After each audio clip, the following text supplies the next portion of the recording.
आ गए?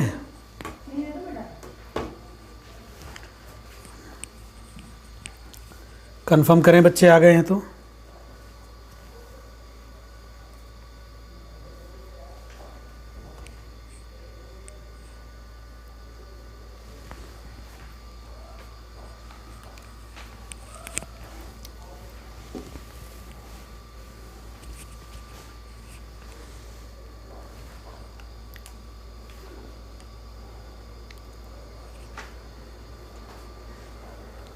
ठीक है जी। लास्ट क्लास में हम लोग कहाँ थे? जहाँ तक मुझे याद आता है कि फंडामेंटल थ्योरम ऑफ अर्थमेटिक करा दिया था हमने।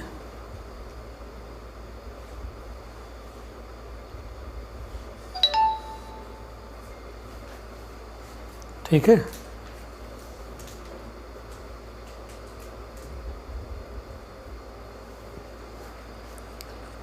ज़रा देखिएगा आवाज़ ठीक आ रही कि नहीं आ रही है?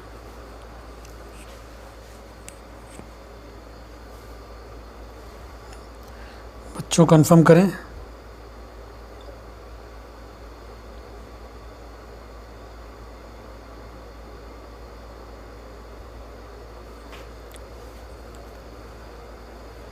Good evening.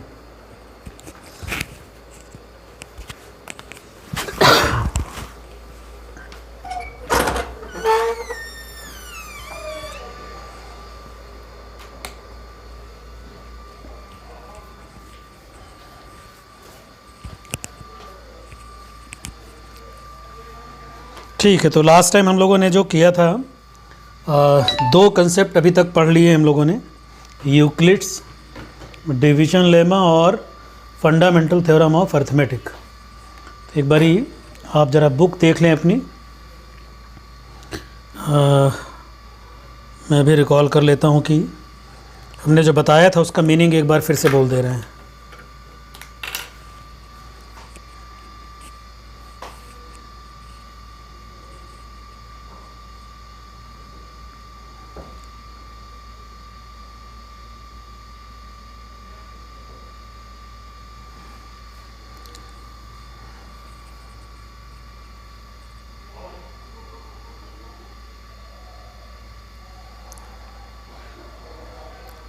देखिए आर्टिकल नंबर है ये 1.1 हमने कर लिया है, 1.2 भी हो गया है, एक्सरसाइज 1.1 भी हो गई है।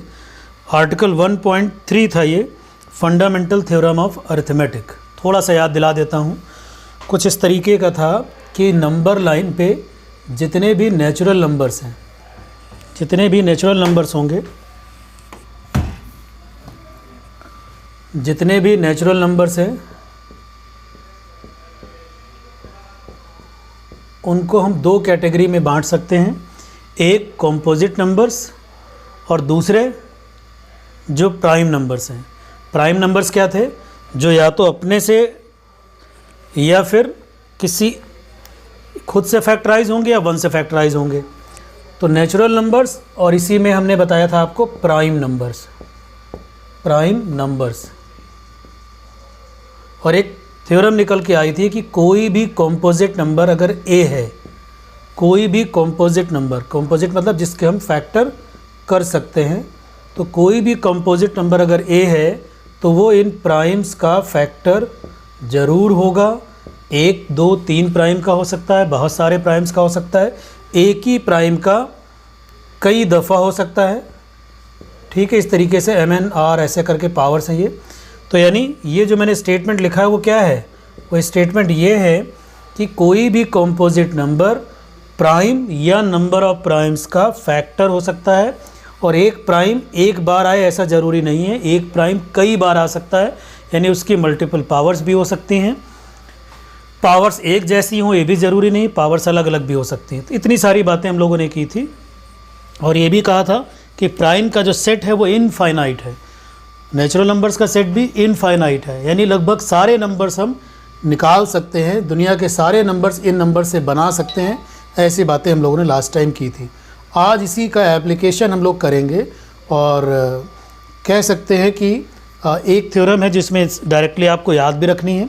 आज का जो टॉपिक है वो है कि root 2, square root of 2, square root of 3, square root of 5, ठीक है, या स्क्वायर रूट ऑफ कोई भी 7, जो भी प्राइम्स आएंगे, ये सारे इर्रेशनल नंबर्स हैं, इर्रेशनल नंबर्स हैं।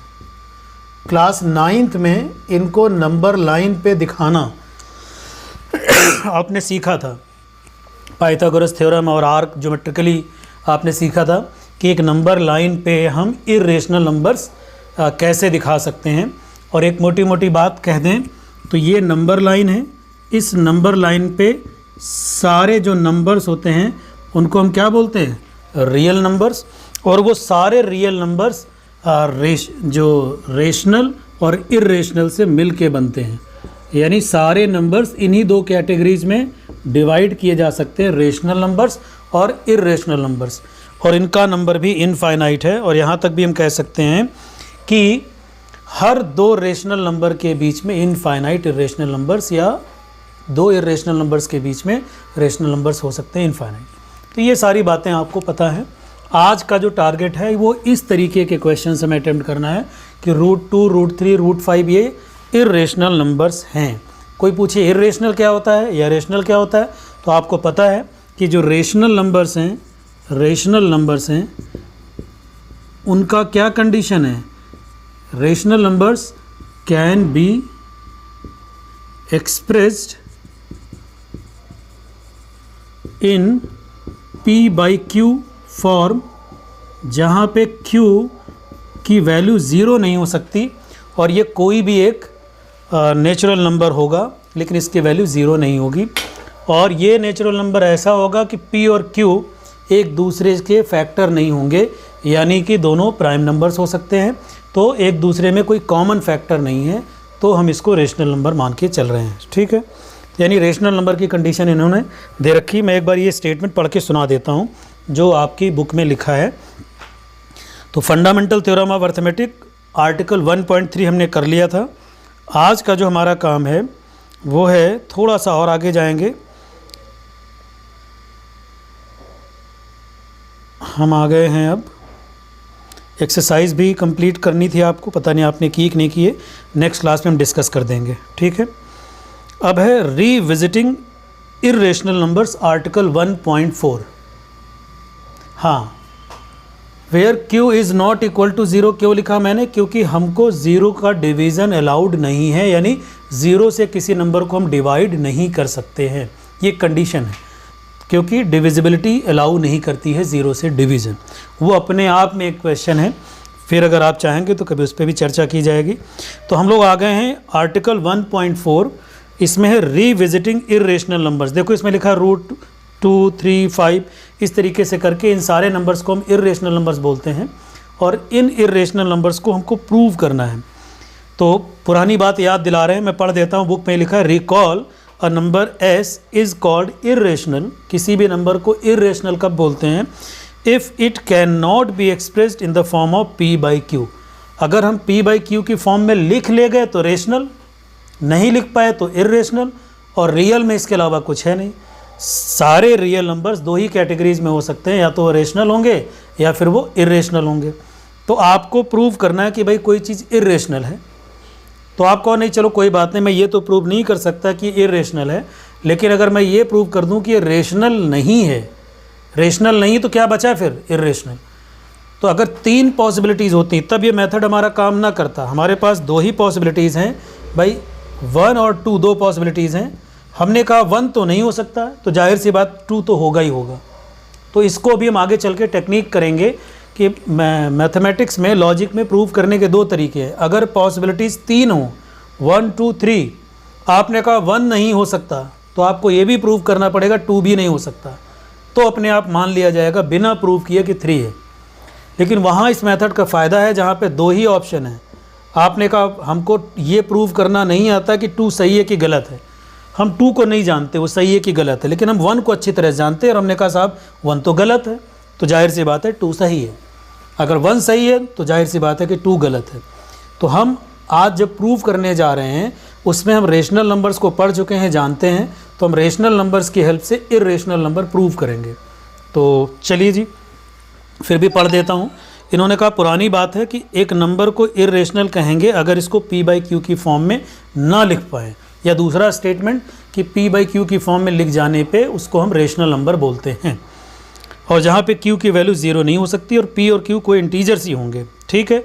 और उसमें हम कॉमन फैक्टर अगर रेशनल प्रूव करना तो ले लेंगे, ठीक है। और वैसे अगर हमको सिंपलेस्ट फॉर्म चाहिए p बाई क्यू की तो हम कहेंगे जो कॉमन होगा कट गया होगा, अब आखिरी में जो बच रहा है उसमें कुछ कॉमन नहीं होना चाहिए। अच्छा, इर्रेशनल नंबर्स के इन्होंने कुछ एक एग्जांपल्स दिए हैं, देख लो जरा इर्रेशनल नंबर के कौन कौन से एग्जांपल्स हैं। एक तो ये सारे प्राइम जिनके ऊपर रूट लगा हुआ है, ये सारे प्राइम जिनके ऊपर रूट लगा हुआ है। 9th क्लास में मैं याद दिला देता हूँ, रूट 2 आप कैसे बनाते थे, जैसे 1 2 3 ये तो नेचुरल नंबर्स थे। और स्क्वायर रूट 2 कैसे बनाते थे, पहले हम 1 मान लिया हमने, और 1 और 2 के बीच में होता है ये रूट 2, तो पहले 1 यहाँ बनाया जाता था, फिर 1 का यहाँ पे एक परपेंडिकुलर लिया जाता था, फिर हम इस पाइथागोरस यूज़ करके ये 1 और ये 1 ये रूट 2 आ जाता था, और यहाँ से हम एक आर्क ले करके इसको ऐसे और ऐसे कट कर देते थे, जहाँ जाके मिलता था वही हो जाता था स्क्वायर रूट ऑफ 2, अगर आपको याद हो। तो इसी नंबर लाइन पे है ये इर्रेशनल नंबर, बाकी सारे नंबर्स रेशनल हैं और जो बच गया वो इर्रेशनल है, ठीक है। चलिए दूसरा इन्होंने कहा कि p बाई क्यू की फॉर्म अभी बताते हैं क्या होता है।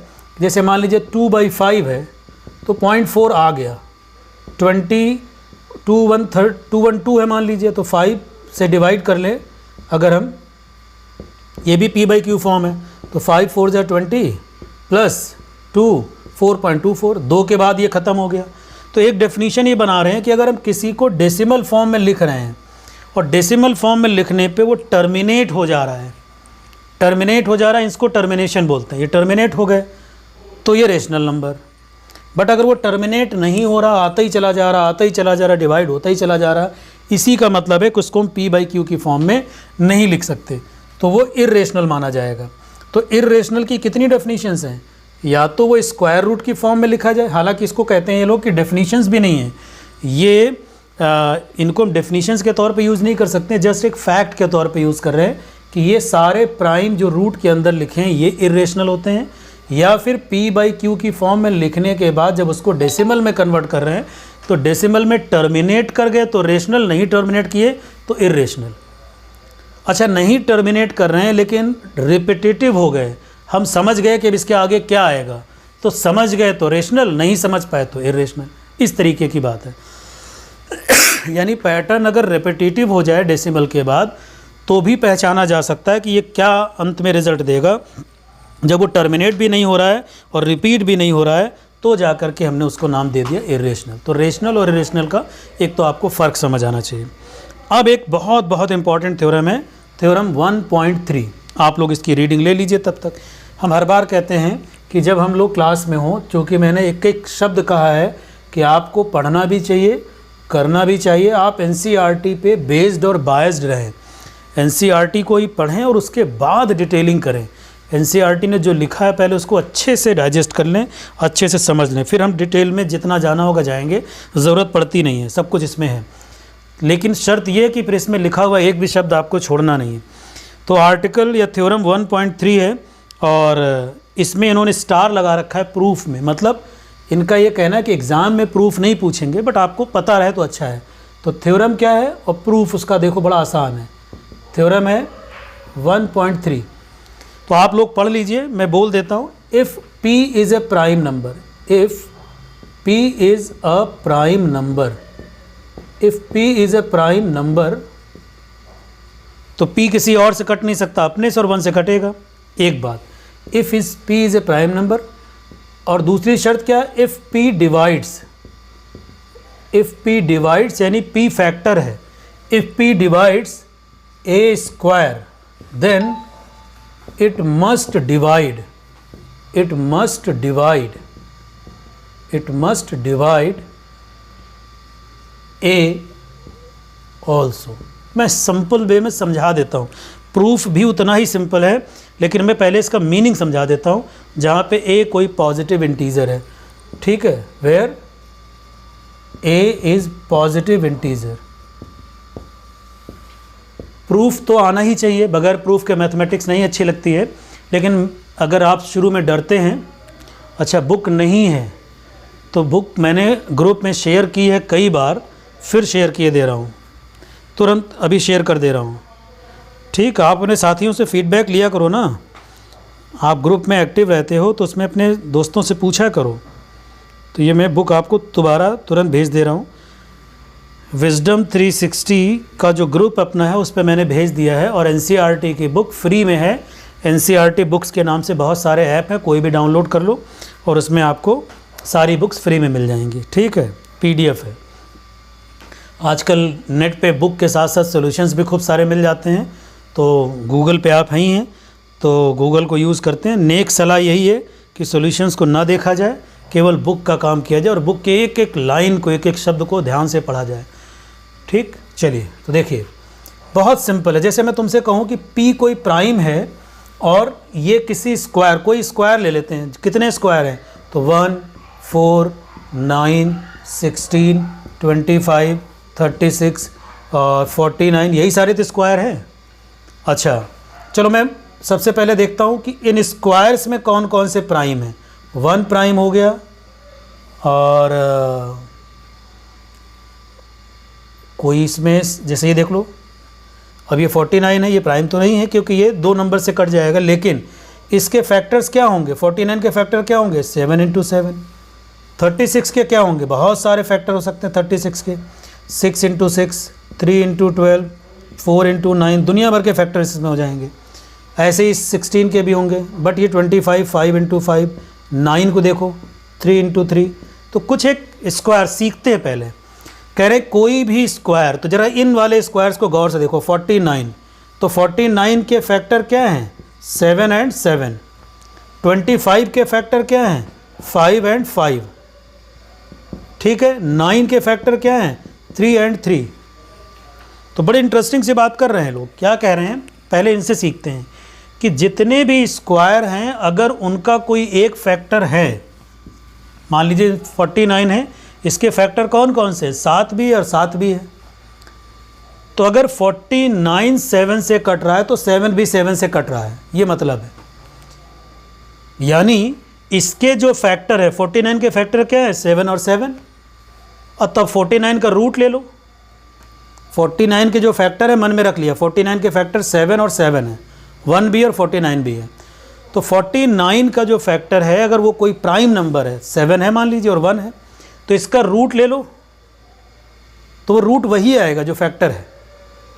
ठीक है, यानी इसका स्क्वायर रूट का और इसका अपना दोनों का फैक्टर एक प्राइम नंबर है और वो सेम रहेगा हमेशा।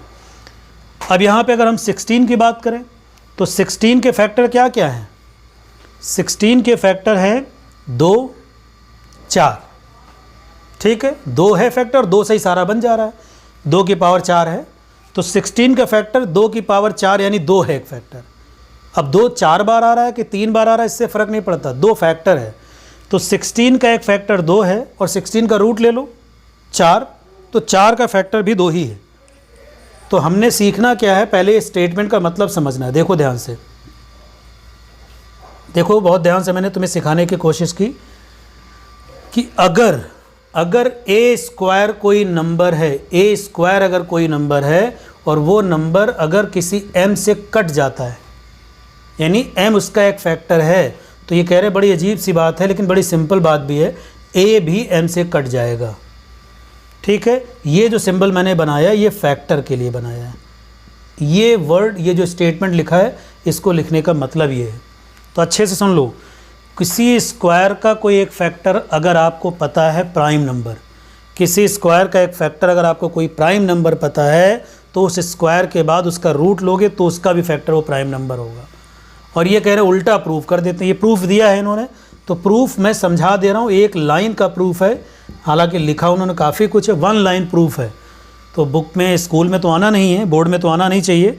हालांकि अब तो हम ये कह सकते हैं कि NCERT ने ये कह दिया है कि अब कोई बंधन नहीं रहा, अब तो हम कुछ भी पूछ सकते हैं, जो दिया है बुक में वो सब आ सकता है। अब ऐसा बंधन नहीं रहा कि स्टार लगा है तो नहीं आएगा। ठीक है, नए दौर में अब कुछ भी आ सकता है। तो देखिए क्या कहानी है कि एज्यूम करते हैं, let a has a factor P। हमने मान लिया a का फैक्टर P है मतलब a का फैक्टर p है तो a इंटू a का फैक्टर क्या होगा, p इंटू p, यानी p का स्क्वायर, यानी a स्क्वायर जो है will have a factor p, will also have a factor p। फिर से देख लो, बहुत सिंपल, उन्होंने कहानी पूरी लिखी है, मैं उनकी कहानी का मीनिंग बता दे रहा हूँ। जो प्रूफ लिखा है मैं वही बोल रहा हूँ, अपनी तरफ से कुछ नहीं बोल रहा हूँ।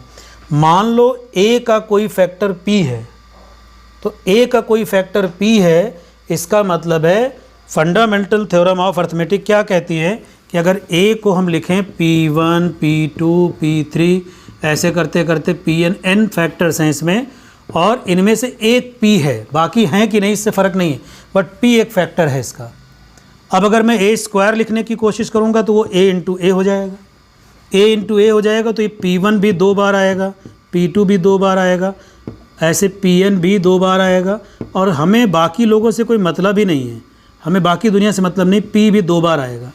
इसका मतलब है a स्क्वायर को हम लोग p की पावर 2 और बाकी कुछ को k लिख देते हैं, तो a स्क्वायर जो है वो p की पावर 2 के फॉर्म में लिखा जा सकता है। इसका मतलब a का फैक्टर p है, 2 बार है, a का फैक्टर p है और वो 2 बार है। तो आपको सिर्फ याद रखना है, ये स्टेटमेंट काम आएगा। तो फिर से बोल दे रहा हूँ, कोई प्राइम किसी स्क्वायर को फैक्टराइज करता है तो वो उसके रूट को भी रूट करें तो उस नंबर को भी फैक्टराइज करेगा। फिर से बोल रहा हूँ, कोई प्राइम अगर किसी स्क्वायर को फैक्टराइज करता है तो वो उसके नंबर को भी फैक्टराइज करेगा। बोल के बता दे रहा हूँ, अगर m a स्क्वायर का फैक्टर है तो m a का भी फैक्टर होगा, वही यहाँ पे लिखा हुआ है। This is theorem 1.3, most important है, क्योंकि ये थ्योरम याद रहेगी तो हम प्रूव कर पाएंगे जो बाकी काम है। तो मैं इसको मिटा दे रहा हूँ, तब तक जब तक मैं इसको मिटा रहा हूँ, जिनके पास बुक है आर्टिकल 1.3 थ्योरम 1.3 का स्टेटमेंट पढ़ लो। 100 बार पढ़ोगे दिमाग में बैठेगा, तब याद नहीं करना है, पढ़ना है, याद हो जाएगा, याद बिल्कुल नहीं करना है, क्योंकि ये पता तो आगे का टॉपिक ख़त्म। बार बार मैं आपको एक ही चीज़ बोलता हूँ, हर दिन आके 3 चीज़ें पढ़ाई मैंने, और तीनों बार क्या बोला कि बच्चों को जो कठिन लगता है, जो टफ़ लगता है, वो एक एक शब्द का मीनिंग नहीं पता होता है। तो मीनिंग ना पता होने की वजह से वो फालतू में सारा याद करने लगते हैं, फार्मूले याद करने लगते हैं।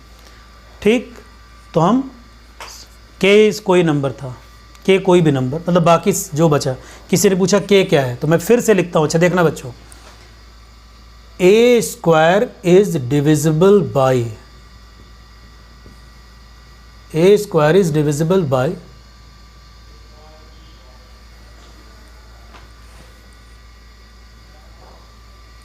उन्हीं की भाषा में लिख देते, if a square has a prime factor p, अगर ए स्क्वायर का कोई फैक्टर प्राइम नंबर p है, देन a will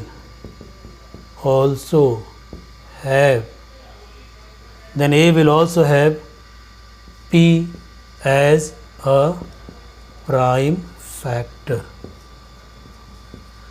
ये बच्चों स्टेटमेंट रटना है, सीखना है, रट जाएगा, सीखना है, रट जाएगा। ठीक, सीख लोगे तो याद हो जाएगा। चलो अब हम लोग अगला काम करने निकले हैं, क्या कि प्रूव करना है कि square root two prove that square root two is an irrational number. आप लोग देखिए तब तक बुक को, ठीक है।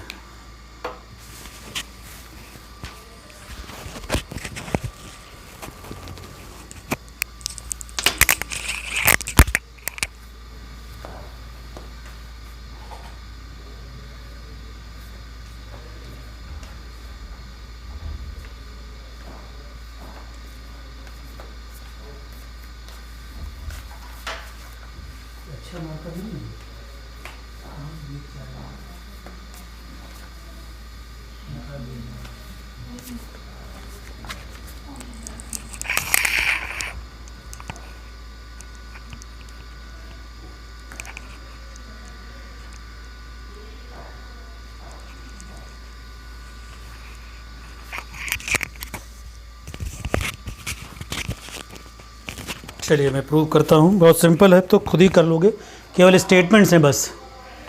तो देखिए उल्टा चलेंगे, पुरानी बात याद करेंगे कि ये नंबर लाइन है और इस पर ये रियल वर्ड है, रियल नंबर्स हैं, और इसमें दो तरह के लोग हैं, कौन कौन से, रेशनल हैं प्लस इर्रेशनल हैं।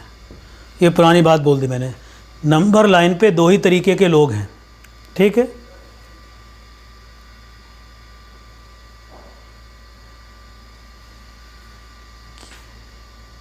सर मैंने नोट कर लिया है, अच्छा चलिए नोट कर लिया तो अच्छा है। तो देखिए प्रूव करना है कि स्क्वायर रूट ऑफ 2 एक इर्रेशनल नंबर है। तो हम कहेंगे नहीं, सपोज, उल्टा मानते हैं, suppose square root of 2 is a rational number. मुझे अच्छे से पता है कि ये लोग कह रहे हैं, मुझे अच्छे से पता है कि ये लोग कह रहे हैं कि स्क्वायर रूट 2 को इर्रेशनल प्रूव करना है, बट हमने क्या मान लिया कि नहीं जी स्क्वायर रूट 2 एक रेशनल नंबर है। तो क्या किया हमने, स्क्वायर रूट 2 को p/q मान लिया। तो अगर स्क्वायर रूट 2 एक रेशनल नंबर है तो इसको हम p/q की फॉर्म में लिख सकते हैं। और कहाँ शर्त क्या होगी, where q can not be 0, और दूसरी शर्त क्या होगी, q should be a positive integer, q should be a positive integer, q एक पॉजिटिव इंटीजर होना चाहिए। और शर्त एक और है, p and q must have, p और q must have no common factor, no common factor. मतलब ये है कि ये जो p/q लिखा है, हमने कहा कि स्क्वायर रूट 2 कितना होता मुझे नहीं पता, लेकिन ये 10 मान लो 8 लिखा जाए या 5/4 लिखा जाए, देखो दोनों सेम है। जैसे 10/8 भी हो जाएगा, कट के 5, और ये कट के 4, 2 से कट जाएगा, ठीक है। 2 से काटा तो ये 5 बार हो गया, और ये 2 से काटा तो 4 बार हो गया। तो मैंने जो लिखा है उसमें मैंने 10/8 लिखा है कि 5/4 लिखा है, तो मैं पहले ही कह के चल रहा हूँ 5/4 है भाई, कोई कॉमन है नहीं भाई, मान के चल रहा हूँ कि इसमें कुछ भी कॉमन नहीं है, जो सबसे सिंपल फॉर्म है वही लिखी गई है। तो यानी p/q सिंपलेस्ट फॉर्म है और उसमें कुछ भी कॉमन नहीं है, ऐसा मान के लिखा मैंने। तो अगर ऐसा है देन p बराबर क्या लिखा जा सकता है, square root of 2 into q। अब मैं इसको यहाँ पे लिख दे रहा हूँ, तो p स्क्वायर बराबर क्या हो जाएगा, ट्वाइस ऑफ q स्क्वायर। अगर p बराबर रूट ऑफ 2q स्क्वायर है तो p स्क्वायर बराबर किसके हो जाएगा, ट्वाइस ऑफ q स्क्वायर। तो अब थोड़ा फिर ख्याल रखना है कि हमने क्या माना कि भाई स्क्वायर रूट 2 एक रेशनल नंबर है, तो इसको p/q की फॉर्म में लिख सकते हैं। अगर p/q की फॉर्म में लिख सकते हैं तो हमने लिख दिया, फिर क्रॉस मल्टीप्लाई कर सकते हैं, क्योंकि ज़ीरो तो है नहीं तो क्रॉस मल्टीप्लाई भी कर दिया। अच्छा पॉजिटिव नंबर है तो कोई फ़र्क नहीं पड़ता, हालांकि यहाँ इक्वलिटी है, बट अगर आप इनइक्वलिटी पढ़ोगे तो यहाँ ग्रेटर और लेस लिखने पे दिक्कत आ सकती है, बट वो तो है नहीं हमारे साथ, हमको तो इक्वल प्रूव करना है। तो यानी सारी छोटी छोटी बातों को ध्यान दे के चलना होता है कि पॉजिटिव है और ज़ीरो नहीं है, इसलिए हम क्रॉस मल्टीप्लाई भी बड़े आराम से कर सकते हैं, कोई दिक्कत नहीं। तो ये आ गया p स्क्वायर बराबर 2q स्क्वायर, इसको बोलना सीखना है। इसका मतलब है तो 2 इज़ अ फैक्टर ऑफ, ये सबसे ज़रूरी लाइन आ गई। तो यहाँ से क्या लग रहा है, p स्क्वायर बराबर ट्वाइस ऑफ समथिंग है, तो देखो 2 क्या हो गया, सो 2 is a factor of p square.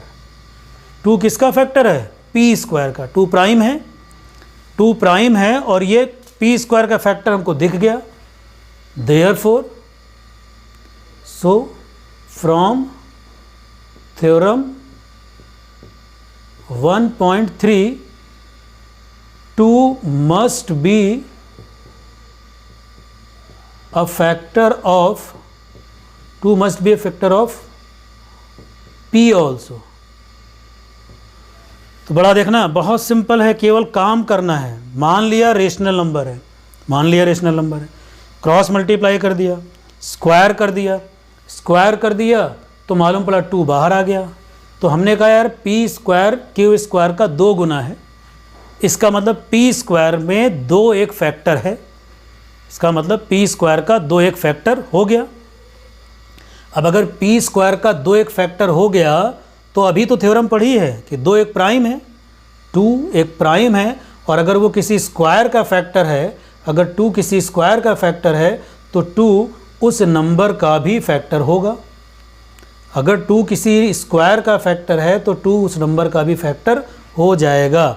इसलिए हम p को 2 टाइम्स कोई और नंबर लिख सकते हैं, एनी नंबर लिख सकते हैं, एनी नंबर, या उसमें भी खास करके क्या, इंटीजर।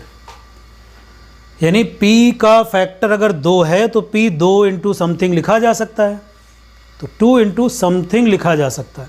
तो p हो गया ट्वाइस ऑफ सम नंबर। तो हमने सम नंबर का नाम जो आपको पसंद आए, मैंने वैसे उसका नाम 2m डाल दिया। भाई p किसी भी नंबर का मल्टीपल ट्वाइस मल्टीपल हो सकता है, तो ट्वाइस मल्टीपल होने का मतलब हमने उसका नाम m डाल दिया। तो यानी p आ गया हमारे पास 2m। और यहाँ से पहले ही हमारे पास एक इक्वेशन मान लो बन चुकी, पी स्क्वायर बराबर 2q स्क्वायर। तो मैं p उठा के यहाँ डाल दे रहा हूँ। तो 2m का स्क्वायर बराबर ट्वाइस ऑफ q स्क्वायर। तो देखना जरा, बार बार अपना ध्यान यहाँ खींचना है। √2 क्या प्रूव करना है, इर्रेशनल नंबर। हम नहीं जानते इर्रेशनल कैसे प्रूव करें, मुझे भी नहीं आता, तो मुझे नहीं पता इर्रेशनल कैसे प्रूव करें। हम जानते हैं रेशनल क्या होता है, तो पहले हम कहेंगे चलो प्रूव करते हैं कि √2 जो है वो रेशनल नंबर है। फिर रेशनल की शर्त क्या होती है, p/q की फॉर्म में लिखें, जहाँ p और q में कुछ भी कॉमन ना हो, कैंसिल ना होता हो कुछ, और दूसरा q की वैल्यू 0 ना हो, तीसरा q एक पॉजिटिव नंबर हो। हमने क्रॉस मल्टीप्लाई किया, यहाँ पे आ गए। यहाँ आने से एक अजीब सा मामला समझ में आया कि p स्क्वायर का एक फैक्टर तो 2 है। फिर थ्योरम हमें सिखाई गई है कि किसी स्क्वायर नंबर का कोई प्राइम अगर एक फैक्टर है तो वो प्राइम उस नंबर का भी फैक्टर होता है। इसका मतलब जो नहीं सोचा था वो होता नज़र आ रहा है कि p का एक फैक्टर 2 मिल गया। तो फैक्टर 2 मिल गया तो मैंने 2 इंटू कोई नंबर जो नाम पसंद आए ट्वाइस ऑफ m रख दिया मैंने, ठीक।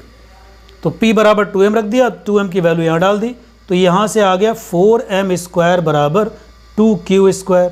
फिर 2q स्क्वायर से 4 को काट दिया, तो 2m स्क्वायर बराबर q स्क्वायर, पलट के दोबारा लिख दिया, q स्क्वायर बराबर 2m स्क्वायर। और यहाँ से मामला फिर से बिगड़ गया। तो q स्क्वायर बराबर 2m स्क्वायर आ रहा है, मैं यहाँ लिख दे रहा हूँ अगर दिख रहा हो तो, q स्क्वायर बराबर आ गया 2m स्क्वायर। तो यहाँ से क्या दिखाई पड़ रहा है कि यार 2 q स्क्वायर का भी फैक्टर है, सो 2 is a factor of q square. इसलिए क्या होगा, 2 must be A factor of q also, factor of q also. और बात हो गई गलत।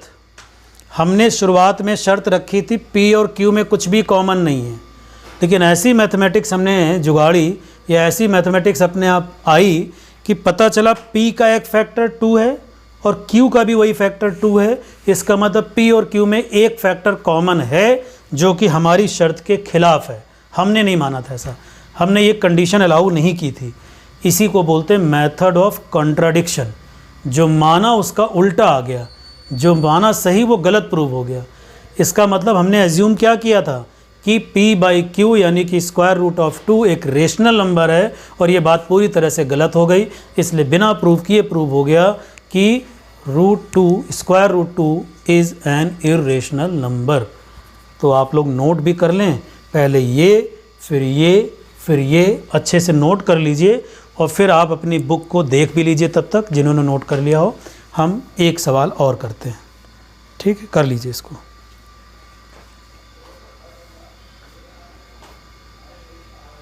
और ज़रा मुझे कंफर्म कर दीजिए मैसेज डाल करके, जो भी कमेंट सेक्शन है आपका उसमें कमेंट डाल के बताते जाइए कितने लोगों को ये पूरी बात समझ आ रही है। 3 स्टेप हैं, पहले ये थ्योरम पता होनी चाहिए, फिर ये एजम्पशन पता होना चाहिए, फिर इस एजम्पशन को गलत प्रूव करना है हमको। थ्योरम, एजम्पशन, देन एजम्पशन को रॉन्ग प्रूव करना है। तो तीनों बातें लिख लीजिए। कंफर्म भी कीजिए मुझे मैसेज डाल करके कि आप लोगों को मेरी बात समझ आई है कि नहीं समझ आई है।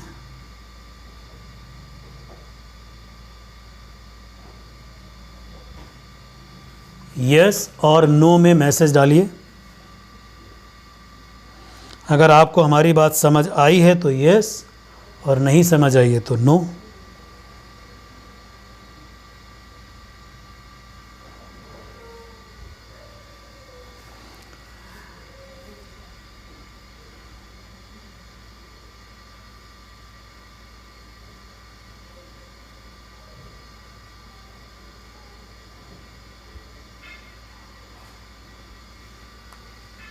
बच्चों मैसेज डालो आपको अगर कुछ समझ आया कि नहीं समझ आया। आप बताओ कि आपको समझ आया तो यस, और नहीं समझ आया तो नो। मैं मिटा नहीं रहा हूँ, फिर एक बार दोबारा बोल दूँगा, लिखना तो है नहीं कुछ भी।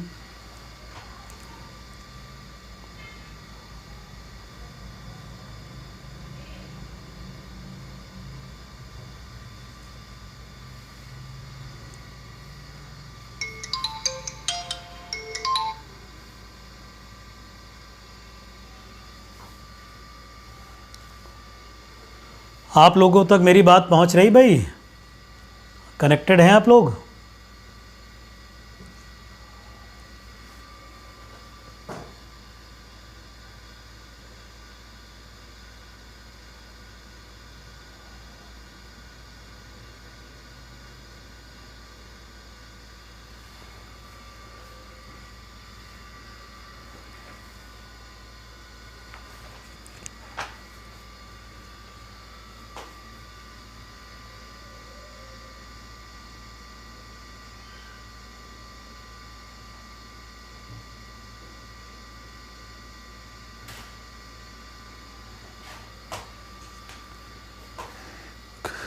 बच्चों की तरफ से कमेंट सेक्शन में कुछ आ नहीं रहा भाई, कुछ बताइए।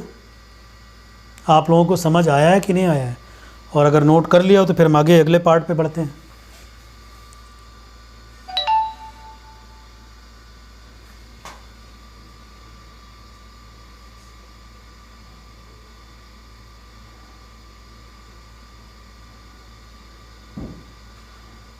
चलिए ठीक।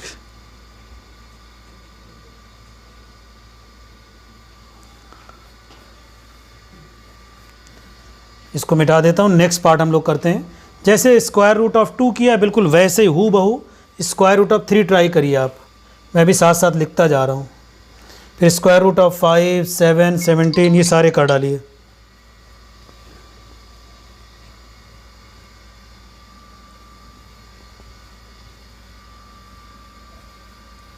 अब तो इतना लिखने की ज़रूरत नहीं पड़ेगी क्योंकि स्टेटमेंट आप लोग समझ ही जा रहे हैं। सेम स्टेटमेंट यूज़ करूँगा मैं।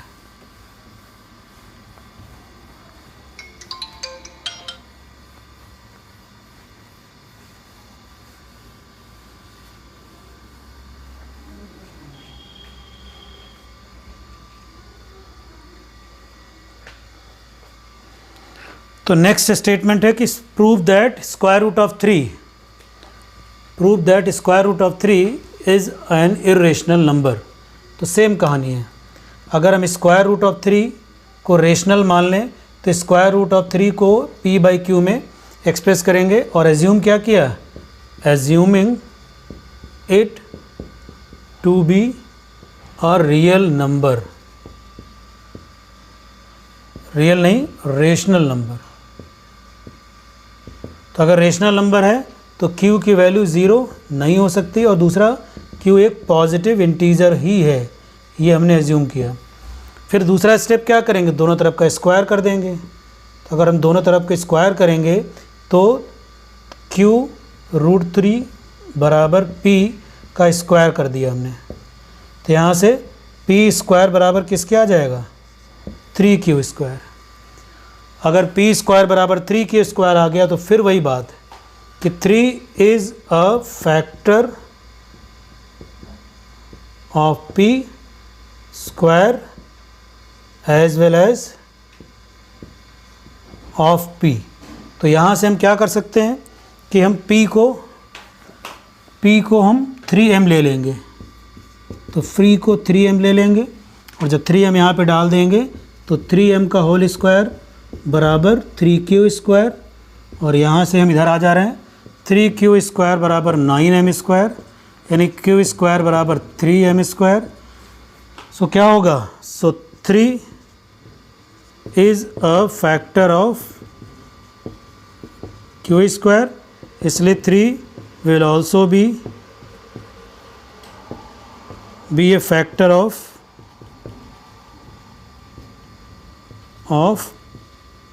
क्यू। तो इसलिए आप क्यू को भी 3 इंटू कुछ भी लिख दो, 3k लिख दो, तो p को 3m लिख दिया और q को 3k लिख दिया। सो लास्ट लाइन फिर वही आ जाएगी, p and q are having a common factor. मुझे आप लोगों की किसी का भी फीडबैक नहीं आ रहा है, इसका मतलब क्या है कि मेरी बात आप तक पहुंच नहीं रही है या क्या प्रॉब्लम आ रही है?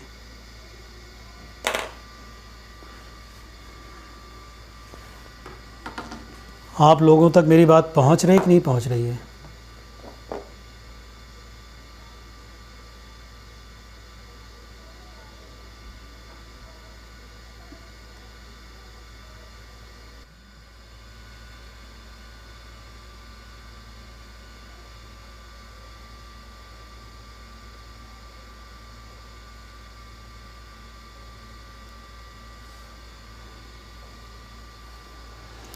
हाँ जी, आप लोग मुझे कुछ सुन पाए कि नहीं सुन पाए?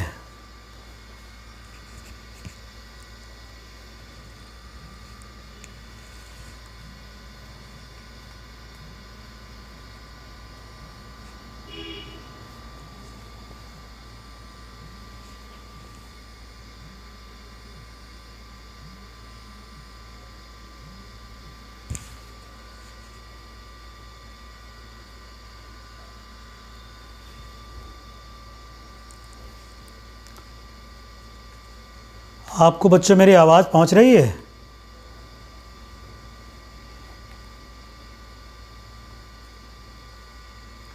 हाँ जी, तो आप लोग मुझे सुन पा रहे हैं?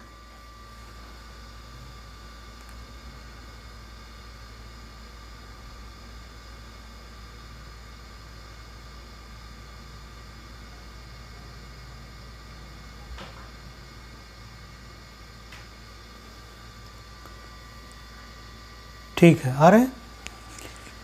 तो चलिए, बीच में मुझे लग रहा है कुछ डिस्कनेक्ट हुआ था, पता नहीं कुछ लोगों को तो पूरा नेटवर्क मिल रहा है, कुछ लोगों के लिए कुछ दिक्कत हो रही है। तो मैंने कुछ किया नहीं खास, आज 2 स्टेटमेंट प्रूव किया, दोनों में एक ही बात है कि मैं फिर से एक बार रिवाइज़ कर दे रहा हूँ कि √2 हो, √3 हो, √5 हो, √7 हो, सबका एक ही फंडा है, सबको करने का एक ही तरीका है, सबके कंसेप्ट सिंगल हैं। पहले आप इसको रेशनल एज्यूम करिए, रेशनल एज्यूम करने के बाद आप उसमें कुछ कंडीशन पहचानिए कि Q और P में कुछ कॉमन नहीं होना चाहिए, और अगर कुछ कॉमन नहीं है P और Q में, फिर हमने इसको क्रॉस मल्टीप्लाई किया, क्रॉस मल्टीप्लाई करने के बाद दिखा दिया कि P स्क्वायर बराबर some factor into Q square है, और ये फैक्टर आना ही आपकी लॉटरी है। ये फैक्टर आ गया, इसका मतलब है कि P स्क्वायर का 3 यानी एक प्राइम एक फैक्टर है, और ये थ्योरम कहती है अगर स्क्वायर का कोई फैक्टर कोई है तो उस नंबर का भी फैक्टर होगा।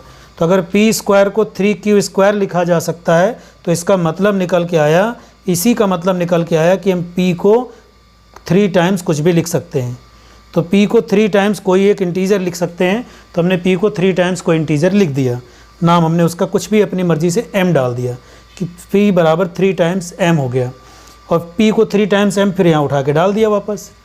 और जब P को 3 टाइम्स m डालोगे तो फिर अपने आप दूसरा रिजल्ट आ जाएगा, Q स्क्वायर बराबर 3m स्क्वायर आ गया। इसका मतलब है कि सेम कहानी है कि 3 जो है वो P का भी फैक्टर है और 3 जो है वो Q का भी फैक्टर है, और ये बात कुछ अजीब सी है, या ये बात हमारी शर्तों के ख़िलाफ़ है। P और Q में कुछ कॉमन आ गया जो कि हमने एज्यूम नहीं किया था, इसलिए ये नंबर हमारी कंडीशंस वाला नंबर नहीं रहा, ये रेशनल नंबर नहीं रहा, ये इर्रेशनल नंबर हो गया। तो इसमें सिर्फ इतना ही है, और एक पार्ट इसमें एग्जाम्पल के तौर पे और है, वो ये है कि अगर मान लीजिए कोई रेशनल और दूसरा कोई इर्रेशनल नंबर है, ये मैं आगे जो स्टेटमेंट दिया वो पढ़ दे रहा हूँ। तो ये जो स्टेटमेंट मैं आगे पढ़ दे रहा हूँ, क्या था अपना आर्टिकल नंबर 1.4 था शायद। तो हम जहाँ पर हैं, दिस इज़ 1.3 3, थ्योरम 1.3 ना, एंड आर्टिकल 1.4।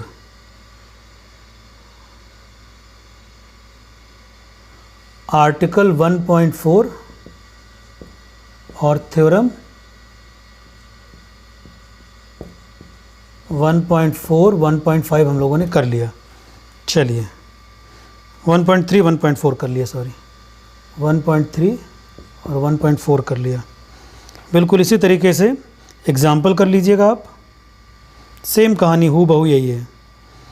और इसके बाद इम्पॉर्टेंट है, आगे देखिए 2 रिमार्क लिखे हैं, 2 रिमार्क लिखे हैं और वो आपको पता है लेकिन फिर भी याद दिला रहे हैं कि मान लीजिए कोई नंबर 5 है और कोई नंबर √3 है, ये पता चल चुका है इरेशनल है और ये क्या है, रेशनल है, तो इनका सम या इनका डिफरेंस ये भी इरेशनल होगा, इनका सम या इनका डिफरेंस भी इरेशनल होगा और इनका प्रोडक्ट भी इरेशनल होगा।